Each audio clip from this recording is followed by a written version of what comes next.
अगर जिंदगी में कभी कुछ बनना है तो बाज की तरह बनना, लेकिन कभी तोता मत बनना। तोता बोलता तो बहुत है, लेकिन आसमान की ऊंचाइयों को छू नहीं सकता, ज्यादा ऊंचाई तक उड़ नहीं सकता। बाज बोलता बहुत कम है, लेकिन सबसे ऊंचाई पर उड़ता है और सब पक्षियों का राजा होता है। एक बाज से हमें बहुत कुछ सीखना चाहिए। आज मैं आपको कुछ ऐसे पॉइंट्स बताऊंगा जो कि हमें बाज से सीखना चाहिए।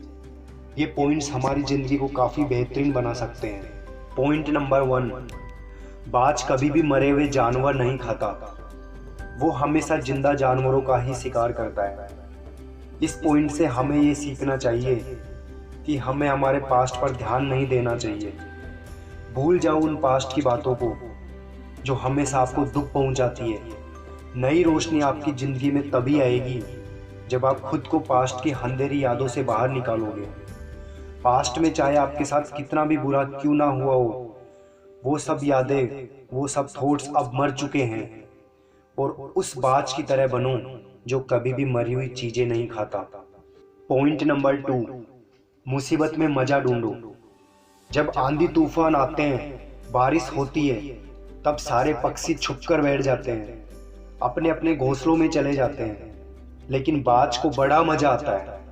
जब तेज हवाएं चलती है तो बाज उन हवाओं को चीरते हुए और तेजी से उड़ने लग जाता है, और वो ऊपर उड़ते उड़ते इतना ऊपर उड़ जाता है कि बादल भी नीचे रह जाते हैं। और इससे भी हमें एक बहुत बड़ी सीख मिलती है कि मुसीबत में भी मजा ढूंढो।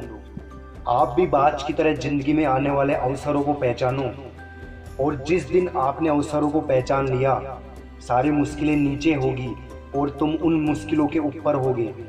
पॉइंट नंबर 3, बाज अकेला उड़ता है।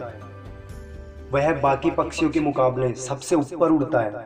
बाज अकेला उड़ेगा, लेकिन कभी भी छोटे पक्षियों के साथ नहीं उड़ेगा। बाज हमेशा बाज के साथ उड़ता है या फिर अकेला उड़ता है। और इससे हमें ये सीख मिलती है कि उन लोगों से हमेशा दूर रहे जिनकी सोच छोटी हो, जो ना तो खुद आगे बढ़ना चाहते हैं और ना ही तुम्हें आगे बढ़ने देते हैं। और यही वो समय है जो हमें खुद को जानने का मौका भी देता है। पॉइंट नंबर 4, बाज का विजन बहुत ज्यादा क्लियर और स्ट्रॉन्ग होता है। बाज अपने शिकार को कई किलोमीटर दूर से ही देख लेता है, और जब एक बार उससे अपना लक्ष्य दिख जाता है तो उसके बाद चाहे रास्ते में कितनी ही मुश्किलें क्यों ना आए, वो अपने लक्ष्य को हासिल करके ही दम लेता है। इससे हमें जिंदगी की एक बहुत बड़ी सीख मिलती है। हमें अपने लक्ष्य को स्ट्रॉन्ग रखना चाहिए। ऐसा नहीं कि आज हमारा लक्ष्य कुछ और है, 2 दिन बाद फिर कुछ और हो जाएगा। आपका एक विजन क्लियर रखो कि आपको बनना क्या है, चाहे फिर उसमें कितनी ही मुश्किलें क्यों ना आए। आप भी बाज की तरह लक्ष्य को हासिल करके ही दम लो। पॉइंट नंबर 5, बाज अपने घोंसले में से सॉफ्ट चीजें हमेशा निकाल देता है।